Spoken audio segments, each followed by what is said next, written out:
Hey guys, Saint here, and I'm gonna show you a quick video on how to basically scrub video to improve your gameplay. Like, there's a lot of videos that I see on Reddit where it'll be explaining something point by point and showing exactly how to do something. Like, this is how you do a level 2 power spike in lane, or this is how you set up for a dragon picker or something like that. But I feel like those type of videos only help to an extent because they show you how to do something rather than teach you how to learn how to do something. So my goal with this video is to teach you how to learn, and teach you how to use your time while playing League of Legends more effectively to improve your skill level. So this is basically how me personally, and maybe I'm not sure about other players, but I've seen some other people do this. But I know me personally, and like the players that are that actually, you know, slowly improve throughout time as they play League of Legends in the competitive scene, they pretty much do this exact same method. So when you're sitting in queue time and, you know, you're waiting for your queue to come up, instead of reading Reddit or watching stupid, you know, vlogs or something or whatever the heck, you can actually use your time effectively, and you can you can use that time to improve and just get better. So first thing we're going to do is we're going to go on YouTube, and we're going to go to just type in LOL Esports, which will bring up you know, the Riot main channel right here, LOL Esports, and then you're just going to go to playlist. It has all the games that pretty much have been played in any region. They're all right here. You got NALCS, got ULCS, got OGN, got LPL, got MSI, got everything right here. Last major tournament was MSI, so we are just gonna pull that one up. It should be mid-season invitational bots right here. Dun, dun, dun, dun. So you have all the matches right here. So a particularly good jungler that of course shined in the tournament was the jungler that won the tournament, and that's Clear Love. And he had some actually really interesting ganks and methods to his play that I think were kind of strange compared to what a lot of other junglers are doing. So of course, if you want to be the best player, you obviously want to learn from the best. So let's pull up the SKT. Actually, let's pull up the we'll pull up the TSM game. We'll do TSM versus EDG. TSM, since everybody likes to, you know, they're all about the TSM. So TSM versus EDG. There we go. Let's do this. I don't remember this game specifically, but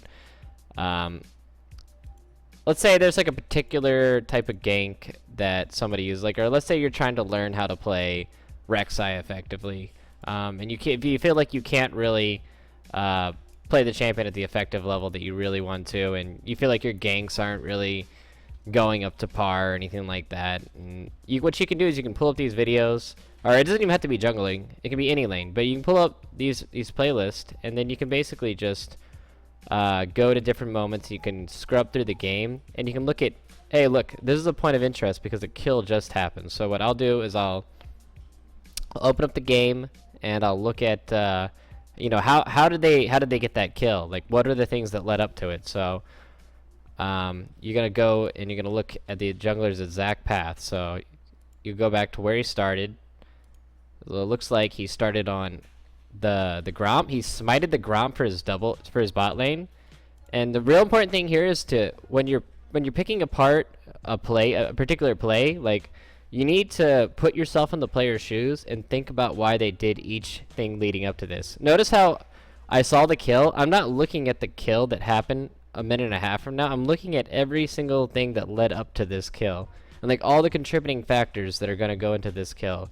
So notice how I'm looking at this from 2 minutes. So I know that the contributing factors going into this kill are, he's giving this experience to his bot lane. This is something that'll probably never happen in solo queue, but it'll just help you understand the game better in general. So this is his jungle path. Give Gromp to bot lane so they get a fast level 2 and they can get into the lane and push and do whatever they want to do. And this gives them an advantage. And then he's just going to solo blue, but luckily he's Rek'Sai, and Rek'Sai can do that pretty easily. So I'm just going to speed this up a little bit. Or you can even just skip through. So he goes blue. And whoops, sorry. So he goes blue, and then he goes straight to the enemy red because he wants to control that buff. So far he He's basically only level 2. He's only gotten 1 camp worth of XP. It's 2.5 minutes in the game. And the main reason he's done this right here is you have to sit here and like look at the map and think about this. Why is he going like buff to buff? Because he wants to secure this buff and he wants to make sure he gets it and make sure that the other people, the other jungler's not going to be able to get it. And he also wants to be bot lane to set up for this dive because he sees that Dyrus went into the bot lane and he's just trying to take XP on his own. So you see his goal is to get buff, and then get level 3 off of this camp. And getting level 3 off of this camp, what this does is this allows him to either have this option to gank behind mid if this Thresh decides to come up, and they can go behind Bjergsen and kill him, so they have that pressure. And then being on this side of the map, they have the pressure of diving Dyrus. So let's see the play that he pulls on Dyrus and why he does it. So I'm just gonna go ahead and speed this up a little bit.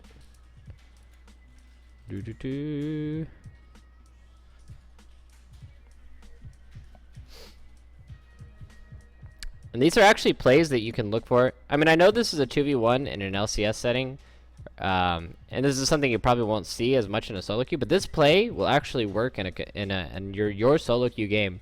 One thing is I noticed that it dives in lower elo, or people just are scared to go for them. They're scared of the tower because there's a lot of room to mess up, and diving effectively is something that's really hard to pull off if you don't do it well.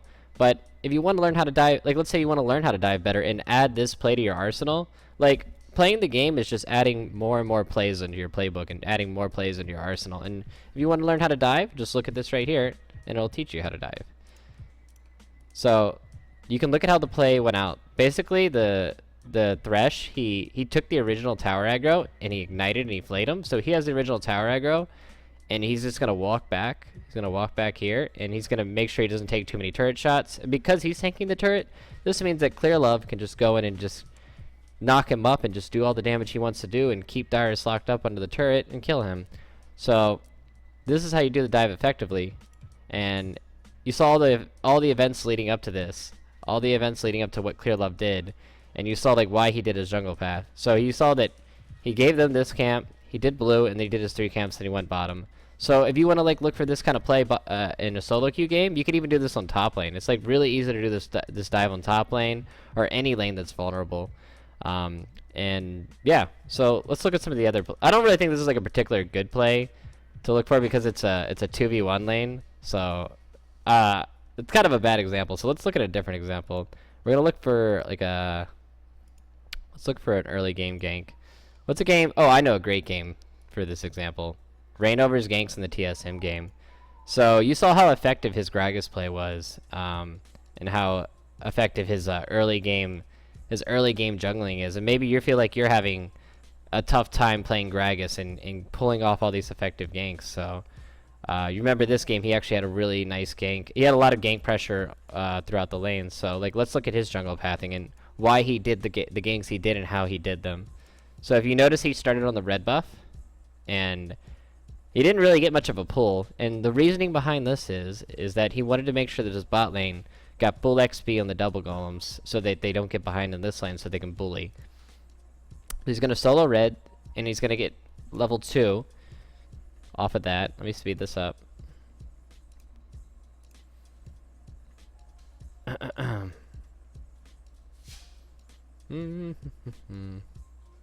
Alright, so he gets the red buff, and he took E level 2 because he wants to gank. And notice how he pinged this.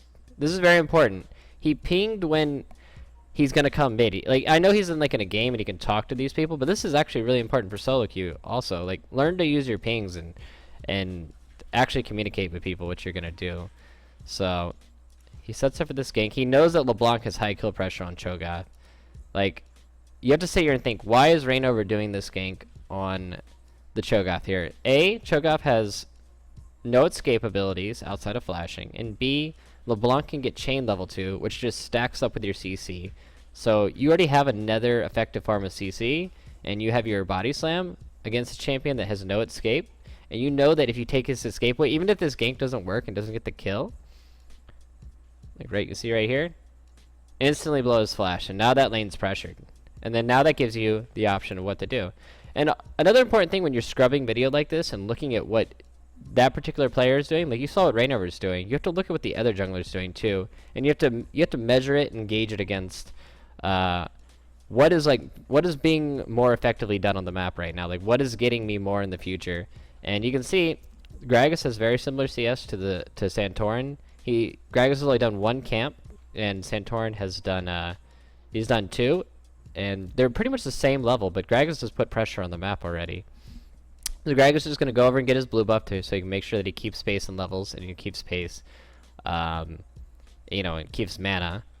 I'm pretty sure he does a really good gank after this as well, so we're going to watch that, and then I'm probably just going to cut the video and talk a little bit. So, yeah, he does this to get level 3 to make his gank even stronger and to keep pace. But I'm pretty sure he sets up a really nice play up on top, or he pressures. Okay, so you see him heading towards top, and I'm pretty sure he kills Dyrus here, but you have to think about why is he going top here. He knows that... I'm pretty sure they know where the enemy jungler started because they saw how the bot lane came into the lane. And so you know the jungler's pathing. So you know the jungler can't be topped to mess with you or to help. Oh, let me turn this down, sorry. You know the enemy jungler can't be topped to like prevent this dive. So this is actually not that risky of a dive.